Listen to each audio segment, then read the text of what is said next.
monde, j'espère que vous allez bien. Moi, ça va super. Aujourd'hui, je reviens avec cette nouvelle vidéo car je voulais attirer l'attention sur un détail que l'on a souvent tendance à négliger lorsqu'on est en relation, surtout lorsqu'il s'agit des femmes, hein. Je sais que les hommes aussi sont dans le même cas de figure, mais vu que je suis une femme, je vais un peu parler du point de vue des femmes. C'est d'analyser votre homme sur certains aspects. En effet, quand une relation commence, physiquement l'homme nous plaît, il a peut-être certaines personnalités, certains critères qui nous plaisent, il fait peut-être un métier qui nous plaît ou des études ou quoi qu'est-ce. Du coup, on a tendance, en tout cas notre esprit, notre cerveau, a tendance à omettre certains détails et il est quand même important d'être vigilante là-dessus. En effet, moi, ma première relation, pour citer ça en tant qu'exemple, ça va peut-être mieux vous aider à comprendre. C'était un homme, bon, africain, bon bref, c'est pas tellement important, mais il était très beau. En tout cas, c'était pas mon style d'homme, mais pour beaucoup de femmes, il était plutôt jugé beau, grand, svelte, voilà. Intelligent, il faisait des études de droit, en tout cas, qu'il a abandonné par la suite après, mais il faisait quand même des études de droit. Et il était à la fac, je sais plus, il était dans quelle fac en France, bon bref. Et voilà. Du coup, moi, il m'avait dragué, mais moi, je n'étais pas intéressée. Et en fait, c'est là où tout prend son sens. Pourquoi, en fait, je n'étais pas intéressée par lui? Je ne pouvais pas me l'expliquer. Pourtant, c'était un très beau garçon. Il faisait des études. Il avait des critères qui pouvaient plaire. Mais moi, quelque chose en moi ne faisait que j'étais pas intéressée à lui. Alors, c'était un ami de mes cousins. En tout cas, un ami, oui, il se fréquentait assez pas mal. Et il m'avait dragué, etc., etc. Mais moi, je n'étais pas intéressée. Alors, c'est pas une question de snobisme ou d'arrogance, mais ça ne m'intéressait pas. Il m'a quand même fait une cour assez assidue et tout. Et à un moment donné, et je vais vous expliquer pourquoi j'ai accepté, ça correspondait à une période très précise. J'ai accepté quand même de sortir avec lui. Et je vais vous dire à quel moment, en fait, j'ai dit oui. Ça a coïncidé au même moment où mon père, parce que je l'ai déjà expliqué dans différentes vidéos, de comme beaucoup de papas africains, il est rentré lorsque j'avais 15 ans en Afrique pour faire sa retraite et tout. Ça a coïncidé à ce moment-là où j'ai décidé de lui dire oui. Et en fait, maintenant que vous suivez un peu ma chaîne et que vous avez quand même des connaissances en psychologie, etc., ben mon inconscient y était beaucoup pour quelque chose. En effet, pourquoi finalement j'avais décidé de me mettre en relation avec ce jeune homme-là? Ben parce que en fait, je venais sans me rendre compte de subir un abandon qui était rajouté aux abandons précédents que je vous avais expliqué dans diverses vidéos. Et par conséquent, pourquoi j'ai été attirée par ce jeune homme? Parce que lui, en fait, était en plein dans une blessure d'abandon. Bien évidemment, ça ne se voit pas comme ça, ce n'est pas inscrit sur le visage, c'est de inconscient à inconscient. Du coup, je lui ai dit oui. Mais qu'est-ce que dès le début de la relation, il se passait en fait? Il souffrait du fait que ses parents avaient divorcé, que son père était dans un autre couple avec une autre femme, avait 2 enfants, et lui et sa mère et ses frères, bon, il l'a ressenti comme ça, c'est le ressenti qui compte, bien évidemment, comme un abandon, comme s'ils avaient été abandonnés, alors que c'était un divorce en bonne et due forme, hein, vous me comprenez. Ses frères ne le ressentaient pas comme ça, sa soeur non plus, mais lui le ressentait comme ça, parce qu'il était peut-être plus sensible, structuré différemment aussi, et du coup, il en souffrait, et dès le départ, il m'en parlait, et il en a parlé tout au long de la relation, et c'était une souffrance, mais c'était même pas perceptible, c'était même audible à tout. En tout cas, il souffrait vraiment de ça. Et il en parlait souvent. Bien sûr, j'étais jeune, ben oui, hein, et je n'avais pas les outils, les armes, les ressources pour comprendre tout ce qui se passait. Donc, ben, j'écoutais et puis je pensais que bon, c'est des choses qui arrivent, que c'était pas bien, bien grave. Sauf que, en fait, parce que ce jeune homme avait cette blessure d'abandon, qu'est-ce qu'il avait tendance à faire? Il avait tendance à multiplier les petites amies et les divers partenaires, et il ne restait jamais vraiment en couple. Il changeait souvent de partenaire, etc., etc. Bien sûr.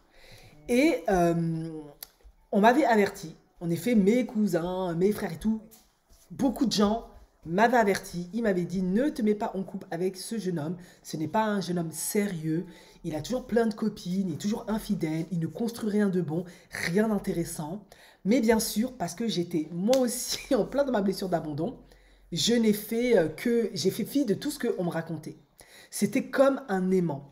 Et je me rappelle, je me suis même surprise à ce moment-là à me demander, mais pourquoi il y a quelques mois, il m'intéressait absolument pas ce mec, parce que c'est pas du tout mon style, et pourquoi maintenant, je suis inévitablement attirée par lui et je peux pas faire autrement?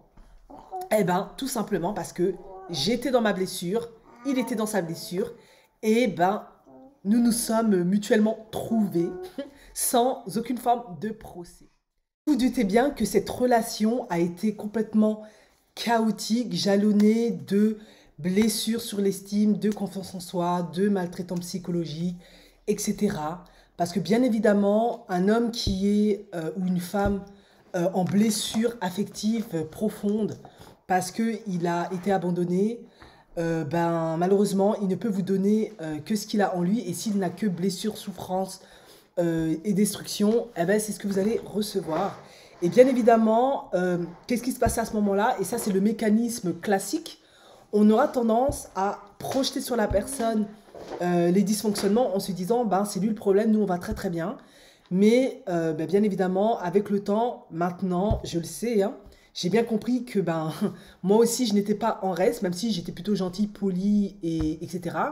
Eh bien, j'avais le terrain intérieur aussi pour attirer ce type de profil, en effet. Parce que j'étais en plein aussi daddy issue, vu que mon père n'étant pas là, il était reparti en Afrique, eh ben, moi je me retrouvais toute seule, donc j'avais cette blessure d'abandon, en tout cas qui était inconsciemment ressentie comme ça. Et du coup, on s'était bien trouvé. C'est juste que à ce moment-là, moi, ce n'était pas conscientisé. Et lui, par contre, sa blessure était beaucoup plus conscientisée parce qu'il en souffrait, ça lui faisait mal et il essayait de trouver divers moyens en fait de soigner cette blessure. Et lui, qu'est-ce qu'il a trouvé comme moyen de soigner cette blessure? Il a choisi la musique. Et d'ailleurs, par la suite, il a arrêté ses études pour se consacrer entièrement à ça. C'était le moyen à lui de régler ce problème-là, je suppose.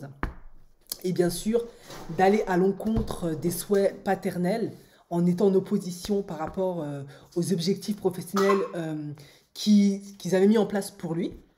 Et du coup, à la fin de cette relation, bien sûr, qui a été jalonnée de retour, aller-retour, je suis là, je ne suis pas là, etc. Enfin bref, c'est une catastrophe. On est dans un état pitoyable, on se sent sale, on se sent comme une M, on a une estime, c'est catastrophique, plus rien ne fonctionne, on est complètement déstructuré. Et en fait, pourquoi j'ai fait cette vidéo, c'est vraiment pour vous faire comprendre que parfois, on a les signes, on a les outils pour voir que ça peut aller mal, qu'il est probable qu'on est sur la mauvaise voie avec un individu, mais notre inconscient va complètement nous diriger vers là-bas, parce qu'en fait, il veut nous signaliser, tu dois régler certaines choses.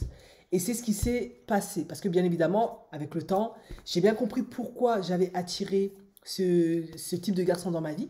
C'est parce que bah, lui qui avait des problèmes d'engagement, etc., parce que bien évidemment, ils vous disent tout le temps, oui, je vais t'épouser, mais ils ne le font pas.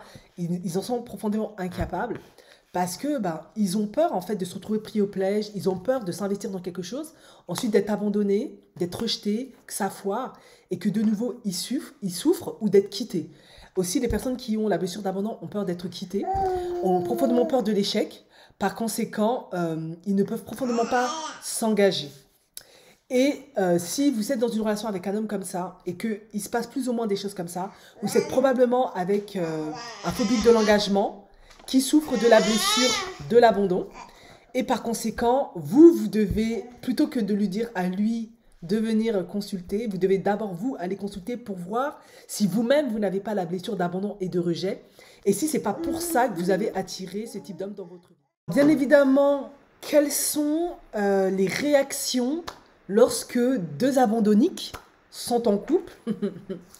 Oui, un qui souffre de la blessure de l'abandon et du rejet, un qui a peut-être un qui a... ou les deux, bon bref, vous m'avez comprise. La colère. Ça, c'est l'émotion souvent qui est première. Il y a beaucoup de colère. En effet, avec ce jeune homme-là, il avait énormément de colère. Une colère qu'il manifestait de la manière suivante. Il mettait dans ses textes qu'il écrivait toute sa colère. Société, etc. Bon, vous allez me dire, oui, c'est l'adolescence, oui. Mais quand on le connaissait intimement, on savait que la colère sous-jacente, c'était le divorce de ses parents, le fait que le père ait quitté le foyer, le fait que lui s'est senti abandonné et qu'il a eu le sentiment de ne pas avoir protégé sa mère. Enfin bref, il s'est senti probablement coupable, comme le sont parfois certains enfants dans ce cas de figure-là. Donc il avait énormément de colère.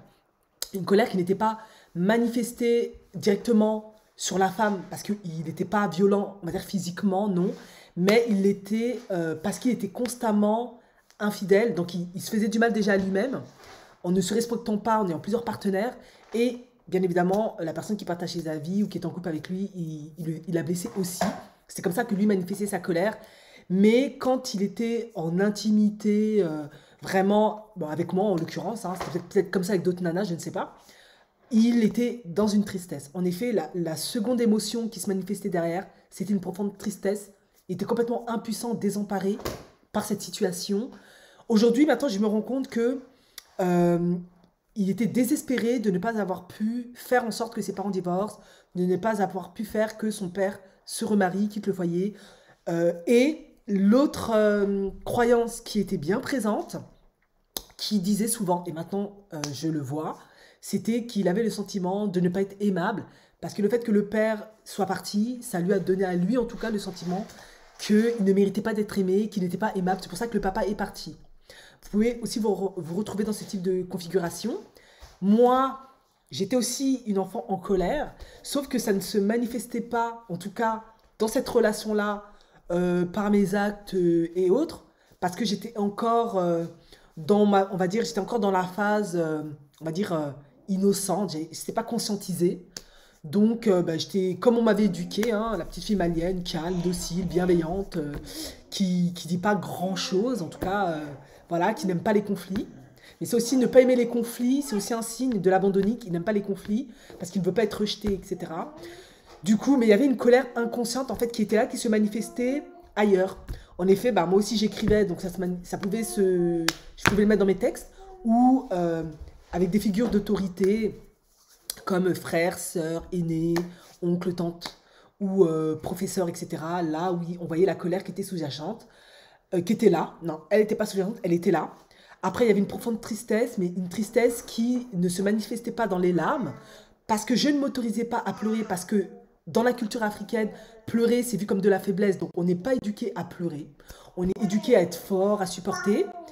Mais par contre, comment cette tristesse s'est transformée en des périodes dépressives chroniques. Et bien évidemment, parce que chez les Africains, on n'a pas consulté, on ne sait même pas ce que c'est la dépression. On ne sait même pas qu'on est en dépression. On fait avec, et en fait, on a plein de comportements autodestructeurs dysfonctionnels qui montrent qu'en fait, ça ne va pas. Voilà. Donc ça, c'est vraiment tout ce qui s'est manifesté à l'issue de cette première relation qui a été, qui est venue parce qu'il y a eu toutes ces blessures, etc. Autant pour lui que pour moi, pour le coup, j'analyse vraiment les deux parties parce que vous pouvez parfaitement vous reconnaître dans les deux profils d'une manière ou d'une autre. Voilà.